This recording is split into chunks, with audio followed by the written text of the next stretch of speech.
بسم اللہ الرحمن الرحیم۔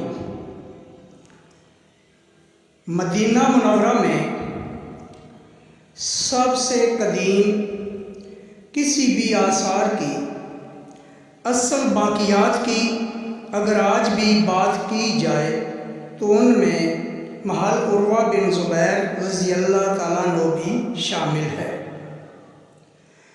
پنجاب راگ نظارے یوٹیوب چینل کے ناظرین، آج ہم اسی اسلامی تاریخ کے ایک درخشندہ محل کے متعلق بات کریں گے۔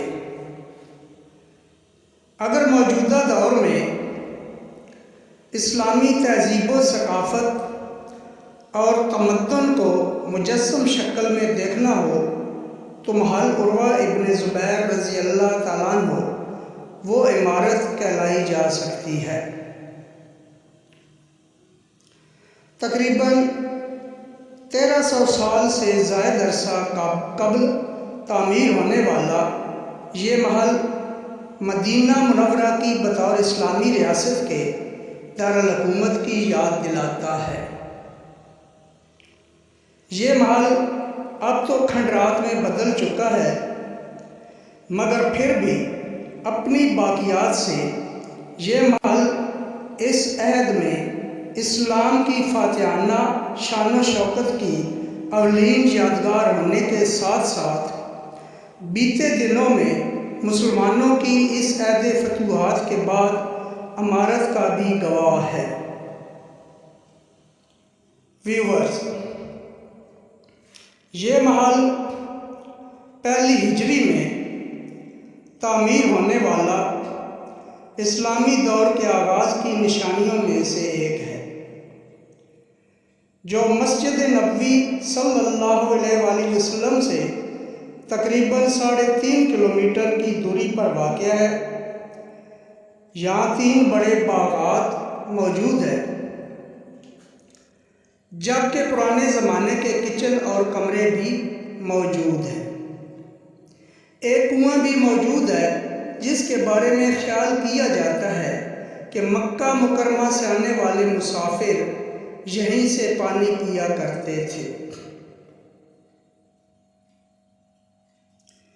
جب ہم عمرہ کی ادائیگی کے لیے سعودی عرب گئے اور وہاں پر کوشش کی کہ مختلف مقدس اور مطہر مقامات کی حاضری اور زیارت حاصل کی جائے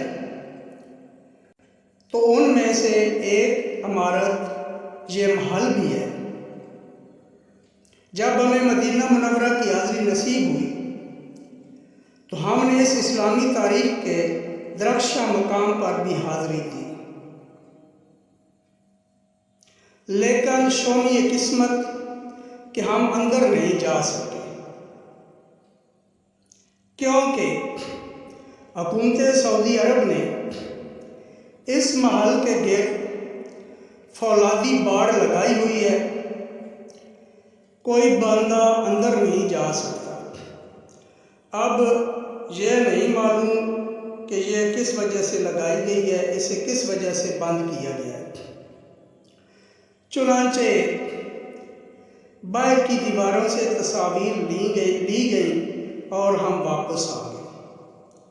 یقین جانیں، اسلامی تاریخ کا یہ درخشاں مقام بہت ہی خوبصورت اور زیارت کے قابل ہے۔ آپ میں سے اگر کوئی بندہ مدینہ منورہ پہنچے، اسے مدینہ منورہ کی حاضری نصیب ہو تو مسجد نبوی سے تقریباً 3.5 کلومیٹر کے فاصلے پر موجود ہے، حاضری ضرور لگوائیں۔